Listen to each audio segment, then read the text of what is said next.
E aí, pessoal, como é que estão vocês? Espero que todos estejam todos bem. E vamos lá para mais uma semana, segunda semana do ciclo 2, do quarto trimestre.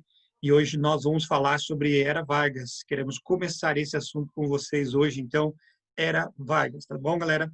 Muito bem, deixa eu compartilhar com vocês a apresentação que fiz aí para nos ajudar durante a aula de hoje sobre a Era Vargas. Certo, galera? Então, muito bem, um assunto já conhecido de vocês, mas que nós queremos aqui trabalhar um pouco mais durante esse tempo aí. Bom, sempre lembramos das nossas orientações semanais. Semana 2, ciclo 2, quarto bimestre, assistir a videoaula, leitura das páginas 2 a 11 da apostila 10, agora a última apostila aí do ano, beleza, galera? E depois façam as atividades nas páginas 12 e 13. Ok? Conto com sua participação no fórum e também na sala virtual. Qualquer dúvida que vocês tiverem, por favor, procheguem-se de nós ali, né? Apresentem-se para poder participar nesses momentos aí de fórum e também na sala virtual, certo? A gente bate papo, a gente conversa bastante ali, também acrescenta bastante as nossas aulas ali. Esperamos vocês agora, tá bom, gente? Muito bem, vamos lá. Vamos falar sobre a Era Vargas. Só lembrando, então, rapidamente, algo que a gente já estudou, inclusive esse ano mesmo, eu falei aí sobre os antecedentes aí da Era Vargas. Então, lembrando que o ano de 1922 foi decisivo nesse sentido da preparação para o final do que nós conhecemos por República Oligárquica, ou a Primeira República no Brasil. Em 1922, uma série de acontecimentos vão transformar ainda mais, especialmente a mentalidade daquelas pessoas que queriam algo novo, uma mudança especial no sistema político do nosso país. Em 1922, acontece a Semana da Arte Moderna, em São Paulo, e essa semana deu, né, o contato com outros movimentos de contestação espalhados por todo o mundo, fazendo com que, assim, realmente, até a insatisfação que acontecia dentro do nosso país, agora começasse a ser mais expressa de outras formas, até pelo meio artístico, tá bom? Então, outro movimento aqui que acontece foi a fundação do Partido Comunista. O ano de 1922 foi decisivo nesse sentido, na formação do Partido Comunista no Brasil. 1917, já com inspiração na Rússia, né, na Revolução Russa, houve uma greve geral no Brasil, acontecimentos assim que levaram realmente à formação a organização cada vez maior dos operários brasileiros, até que surgisse o Partido Comunista em 1922. Bom, a fundação também do Partido Republicano, que eram aqueles que ficaram excluídos da política do café com leite. Dentro de São Paulo mesmo, grupos começam a se formar, mas também outros que estavam excluídos dessa política do café com leite, certo? Que, né, sempre privilegiava a elite brasileira nesse sentido. E o tenentismo é um outro movimento aqui que realmente influencia bastante. Nós já estudamos sobre isso aqui, porque os tenentes eles começam a buscar a moralização política no nosso país, e isso realmente levam a diversas contestações, movimentos como o 18 do Forte e também a Coluna Prestes foram importantes nesse momento da história do nosso país, aqui no final da República do Café com Leite. Bom, nessa crise da República Oligárquica, a gente chega, então, a um momento decisivo. Em 1929, houve a crise nos Estados Unidos, que, como nós já estudamos, afetou o mundo todo.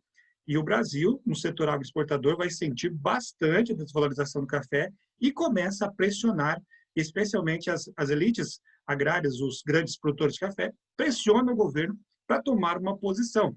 De acordo com o Convênio de Taubaté, o governo teria que comprar o excedente da produção de café, só que as condições econômicas do Brasil não eram suficientes para essa compra total, o que levou realmente muitos produtores a quebrar, né? Não tiveram condições de se manter mais.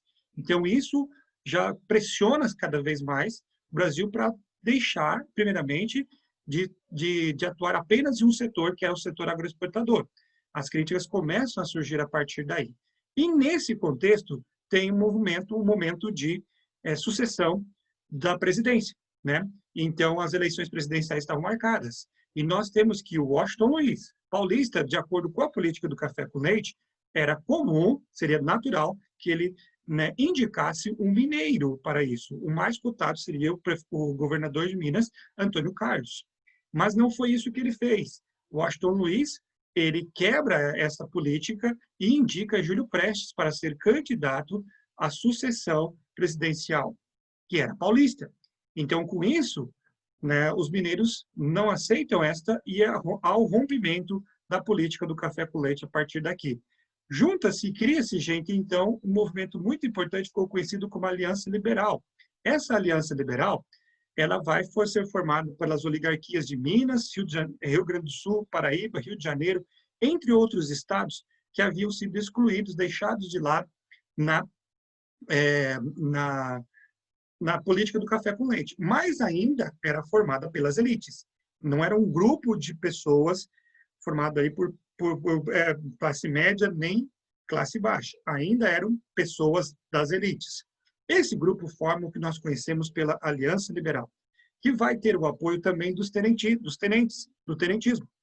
Eles vão apoiar a Aliança Liberal. Os únicos que não apoiam isso aqui é o Partido Comunista. Eles não aceitam, né, vamos dizer assim, o apoio dos comunistas nesse momento, a Aliança Liberal. Então, aí eles lançam para a campanha, para a sucessão presidencial, Getúlio Vargas como candidato a presidente, gaúcho, e João Pessoa, paraibano, vice-presidente. As eleições corriam de uma forma tão interessante, tudo parecia que daria uma vitória clara para a Aliança Liberal, porque nunca no Brasil, até esse momento, não havia assim, uma manifestação tão generalizada dos brasileiros empolgados na questão da votação, e parecia que realmente o fim da República do Café com Leite aconteceria, só que o que acontece? Provavelmente devido a fraudes e outros problemas em relação ao voto de cabresto, o voto sendo aberto, aquela pressão que nós já estudamos sobre isso, a vitória vem para Júlio Prestes. Inicialmente, há uma acomodação pela perda, ali parecendo que nada ia acontecer. Porém, um evento vai mudar toda a história. Esse evento é o assassinato de João Pessoa. Isso muda tudo. João Pessoa vai ser assassinado, ao que tudo indica, com nenhuma ligação com questões políticas, porém, a oposição aproveita esse momento e acusa Washington Luiz de ser, né, responsável pelo assassinato de João Pessoa, e a pressão fica muito grande sobre ele e pedem a deposição de Washington Luiz. Washington Luiz, então, resolve realmente pedir o afastamento. Esse movimento armado é criado, começando no Rio Grande do Sul, sob a liderança de Getúlio Vargas e outros setores do nosso país também. Um movimento que começa a crescer exigindo a deposição de Washington Luiz. Washington Luiz, então, resolve ir embora do nosso país, pede para realmente sair do governo. Aí é o que se fica descobrindo em relação a essa Revolução de 1930, que vai dar início ao que nós conhecemos por Era Vargas. Foi realmente uma revolução ou foi um golpe? Desculpa aí, gente. Essa discussão até hoje tem história. Para Boris Fausto, foi uma revolução, porque pôs fim à hegemonia da burguesia do café. Bom, ele escreve bem isso realmente no seu livro, que acaba realmente a hegemonia da burguesia do café. A gente tende a questionar um pouco essa visão, pode ser, em alguns aspectos. De outro lado, o Edgar Deca também diz que é um golpe, porque, na verdade, olha o que ele fala no seu livro, sublevam-se apenas alguns agentes sociais, ao passo que outros são, de uma vez por todas, suprimidos. Ou seja, não mudaram verdadeiramente todas as coisas. O Brasil ainda vai continuar sendo governado por uma elite. Então, é apenas um golpe que retiraria o Washington Luiz do poder e ainda o poder se manteria dentro da elite brasileira. Continuaríamos numa oligarquia, isso que ele está dizendo. Bom, então, é para se perguntar a respeito disso. Mas Washington Luiz ele se retira do país e aí se estabelece um governo provisório, dando início ao que nós conhecemos por Era Vargas. Esse governo provisório vai ter a liderança de Getúlio Vargas, esse carinha que está aqui embaixo. Bom, então, a Era Vargas ela pode ser caracterizada por essas bandeiras, gente. Que bandeiras, ou seja, que marcas principais nós temos aqui na era Vargas? O nacionalismo, baseado especialmente no pensamento castilhista, gaúcho, né? Que é um pensamento antiliberal e antissocialista. Os nacionalistas, eles não queriam nem o liberalismo, nem o excesso de liberalismo, nem também o socialismo. Bom, também outra bandeira bem clara aqui na era Vargas tem a industrialização. Ele vai investir amplamente na ampliação do nosso setor industrial do nosso país, para deixar de realmente ficar apenas preso a apenas um setor, que seria o setor cafeeiro. Bom, um intervencionismo muito forte, impulsionado especialmente pela crise de 1929. Para muitos, como o próprio Hitler, a gente já estudou sobre isso, Mussolini, entre outros, aproveitaram esse momento para dizer, olha, o culpado de tudo isso foi a política liberal, essa política liberal econômica de não intervenção na economia, que aconteceu lá nos Estados Unidos, pode acontecer em qualquer lugar.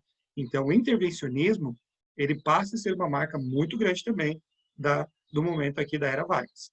E o trabalhismo, que foi talvez a sua maior marca.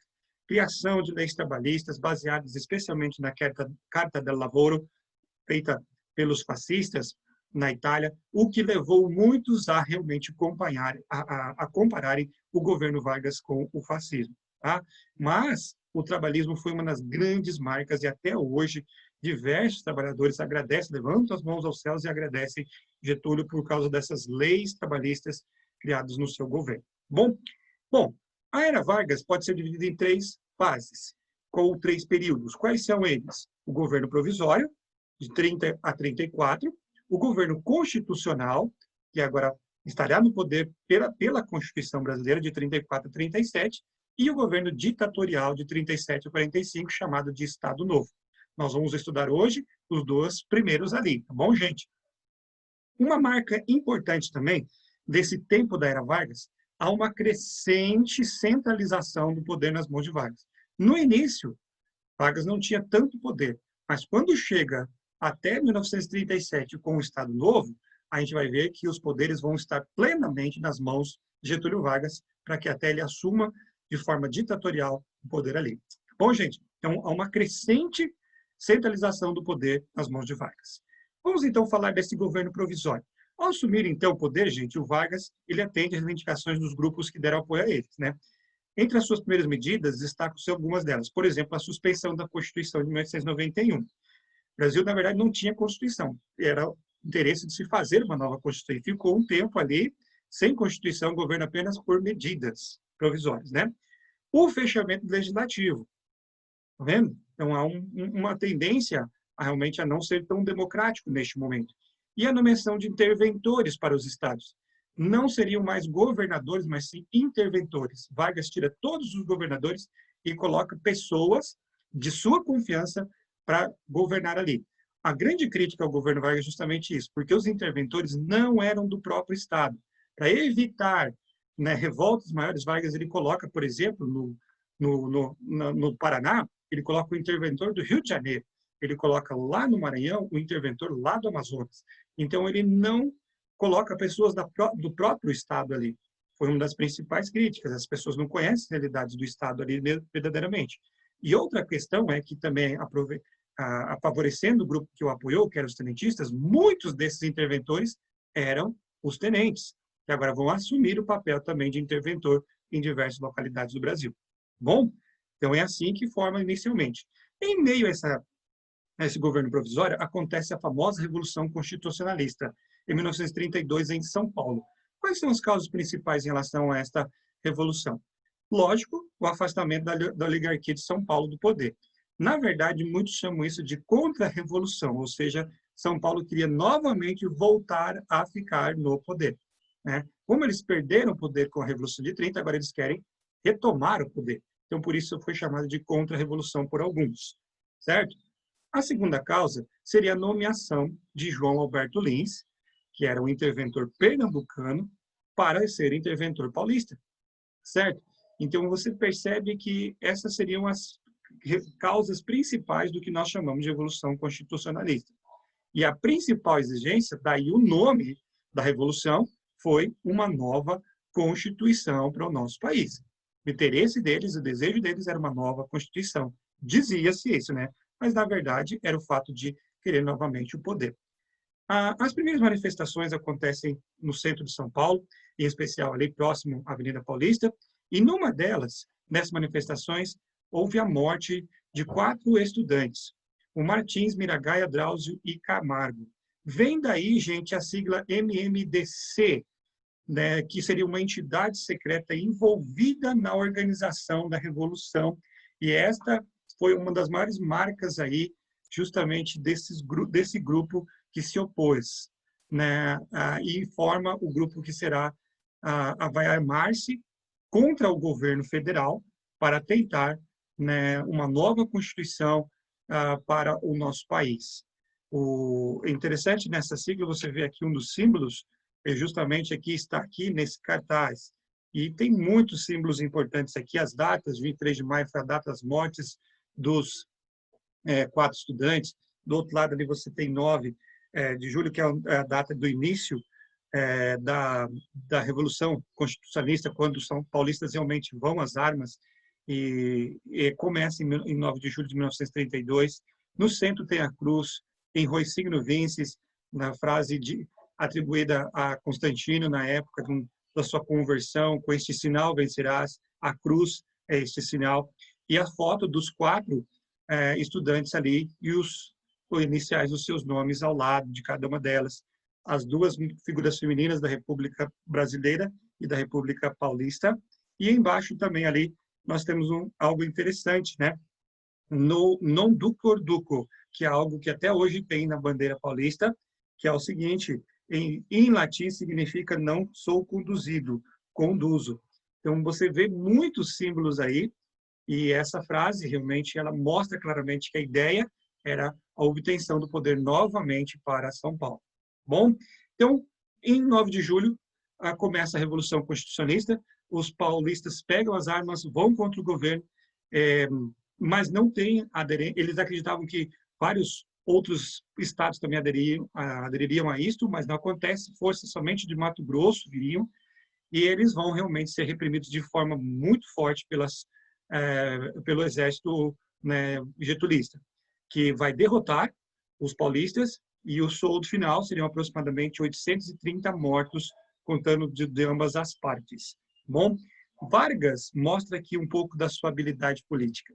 Ao final da Revolução Constitucionalista, ele vai fazer aqui, dar 4 atos importantes que mostram como realmente ele foi hábil politicamente nesse sentido. Vocês querem o interventor paulista? Era a crítica dos paulistas? Então tá bom, eu vou nomear aqui o Armando Salles. Ele é paulista e vai ser interventor de São Paulo. Tá vendo? Vocês querem, então, que eu melhore a situação do estado de São Paulo? Beleza, eu vou liberar verbas para a economia local. E é o que ele faz, né? Funda também a Universidade de São Paulo, a USP, a maior universidade do Brasil, e também, vocês querem não era a Constituição que vocês queriam? Beleza, então ele convoca uma Assembleia Nacional Constituinte para esta Constituição. Isto mostra claramente aquela ideia, né, até o mito Vargas, né, de que ele era o pai dos pobres e mãe dos ricos. Por que isso? Porque ele soube, como ninguém, né, satisfazer a todos os setores, tanto pobres como ricos. Pobres no sentido, criando leis trabalhistas, fortalecendo a economia das pessoas mais realmente pobres, né, no sentido, ganhando direitos que não tinham, mas também controla os sindicatos, deixando também os patrões satisfeitos. Então, com isso, vocês percebem que ele seria chamado de o título realmente cabe bem a ele, né? Pai dos pobres e mãe dos ricos. Na Constituição, perdão, de 1934, nós vemos algumas características importantes. A Constituição vai sair, e aí nós temos, por exemplo, os critérios de cidadania estabelecidos. O voto vai se transformar em voto secreto, agora não mais voto aberto, e as mulheres serão incluídas nessa questão de votação. Mas vai excluir analfabetos, mendigos e os militares até o posto de sargento. Então, os cabos e soldados, né, se deram mal. Então, só a partir de sargentos aí que começam a votar. Ou seja, os cargos maiores dentro do Exército. Legal? Bom, você percebe também aqui que direitos trabalhistas estão estabelecidos na Constituição. Salário mínimo, jornada de 8 horas, proibição de trabalho menor de 14 anos, férias remuneradas, indenização na demissão sem justa causa, até hoje, né, o 30%. 40%, perdão, é chamado ali. E temos lá o nacionalismo econômico. Decidiu-se, então, gente, pela proteção das riquezas do país, como as jazidas minerais e quedas d'água. Então, há uma ideia de nacionalização. Isso marcou Vargas por muito tempo. Vargas vai ser eleito indiretamente, ou seja, os deputados, a Câmara vai votar e vai eleger Vargas para o próximo presidente do Brasil. Então, a eleição começaria aqui em 1934 e duraria até 1938. Tá? Nesse período, também surgiram algumas radicalizações políticas. É interessante, gente, que dois grupos vão acontecer e eles refletem claramente a mesma polarização política que estava acontecendo na Europa, de partidos de direita e de esquerda. Os de direita, nós temos a Ação Integralista Brasileira, e de esquerda, nós temos a Aliança Nacional Libertadora em nosso país. Então, esses dois grupos refletem claramente o que estava acontecendo lá fora, na Europa, né? Os partidos de direita italianos e alemães, como também os soviéticos esquerdistas ali que nós temos aqui. Bom, então é importante nós caracterizarmos cada um deles, né? Vamos lá. Ação Integralista Brasileira. Líder dela foi Plínio Salgado, tá? Os grupos envolvidos aqui, temos aqui os empresários, classe média, militares e Igreja Católica. Era um grupo fissurado em ordem e especialmente ligado assim, a questões militares, tanto que se vestia dessa forma, e eles ficaram conhecidos como camisas verdes, né? Usavam blusas verdes, assim, com símbolos, como o sigma, que você percebe aqui, e frases de efeito, como tinham também os fascistas e o nazismo, também tinha aqui também, né? Deus, pátria e família. Era esse símbolo aí. Qualquer semelhança é mera coincidência, tá bom, gente? Mas Deus, pátria e família era uma das frases aqui que nós temos nesse momento. Para a ação integralista, era o seu lema. Também na ação integralista, as suas principais propostas eram o seguinte: um combate claro ao comunismo e ao liberalismo. Então, vocês percebem que o próprio Vargas vai ter a simpatia um pouquinho aqui da ação integralista brasileira inicialmente. Só que Vargas ele não vai para o radicalismo de direita que eles tinham. Então, isso levou eles a lutarem contra o Getúlio Vargas também. Bom, há um nacionalismo extremado dentro da ação integralista brasileira, e era por um regime assim, político ditatorial chefiado por um líder capaz de impor a disciplina, né? Os desfiles faziam constantemente, os uniformes, como eu disse para vocês, os camisas verdes. Saudações comuns, patrióticas, como Anauê, eis-me aqui, né? No Tupi significa isso, né? Estou pronto para as armas se for necessário. E aí temos ali o símbolo do Anauê e a letra sigma como um dos principais símbolos dessa luta aí da ação integralista brasileira. Eles eram os radicais de direita do nosso país, tá? A ação integralista brasileira, os radicais de direita. Do outro lado, desculpa, deixa eu só falar sobre essa inspiração ideológica que é muito semelhante, muito interessante, na verdade, né? Veja a bandeira da ação integralista brasileira e a bandeira nazista. Muito próximas, né? Tanto que muitos, né, vocês percebem claramente que a ação integralista brasileira ela tem inspiração nos regimes totalitaristas da Europa, tá bom? Do outro lado, nós temos a Aliança Nacional Libertadora, cujo líder era Luiz Carlos Prestes, esse carinha aí, ó. Ele era uma das correntes da NLL, era o Partido Comunista, com certeza. Luiz Carlos Prestes já havia ido para a União Soviética, conhecido muito mais sobre o sistema socialista, e assim ele volta para o Brasil e tenta a implementação, especialmente do comunismo aqui no nosso país. Os grupos envolvidos que estavam aqui eram democratas, mas os sindicalistas e especialmente aqueles que eram socialistas, tá? Este grupo tinha como principais propostas a nacionalização das empresas estrangeiras, não pagamento da dívida externa, certo? Participa, hoje em dia, o partido PSOL é muito parecido com isso aí. Luta operária contra as injustiças do capitalismo, a reforma agrária estabelecida. Esses eram os radicais de esquerda no governo Vargas. E eles vão ser, certamente, aqui uma das inspirações para a intentona comunista. Vargas declara as ações da Aliança Nacional Libertadora ilegais. Eles são colocados na ilegalidade. Em virtude disso, eles vão, então, fomentar uma grande tentativa de estabelecimento do comunismo no Brasil. Essa rebelião vai ser articulada, então, pela Aliança Nacional Libertadora e começou com as frases, lemas e efeitos, todo o poder ANL. E o que eles defendiam, esse grupo? Né? Aquilo que nós falamos, reforma agrária, cancelamento da dívida externa, nacionalização da riqueza brasileira e igualdade social. São todas as bandeiras da Aliança Nacional Libertadora. Bom, gente, e a ideia era a seguinte, que a partir dos quartéis, de alguns quartéis, eles iriam tomando o poder. A inspiração estava na Revolução Russa e a liderança veio de Luiz Carlos Prestes. O início veio nos quartéis de Rio de Janeiro, Recife e Natal. E a ideia é que isso iria se ampliar por todo o Brasil. Mas, rapidamente, as tropas do governo conseguem vencer os rebeldes, dando fim ao que nós conhecemos por intentona comunista. Até hoje existe um símbolo, monumento lá no centro do Rio de Janeiro, na Urca, que em homenagem a esse grupo que tentou, né, até o estabelecimento do socialismo aqui no nosso país, tá? E Prestes foi condenado à prisão, e a Olga Benário, que era esposa de Luiz Carlos Prestes, essa ele conheceu na sua viagem à Europa, ela volta ao Brasil e vai ser uma das principais líderes na tentativa de estabelecer o comunismo no Brasil. E essa mulher polonesa, certo? De origem judaica, ela agora, e comunista, né? Ela acabou sendo extraditada para a Alemanha. E aí fica aquela questão, né, gente? Mas peraí, Olga Benário.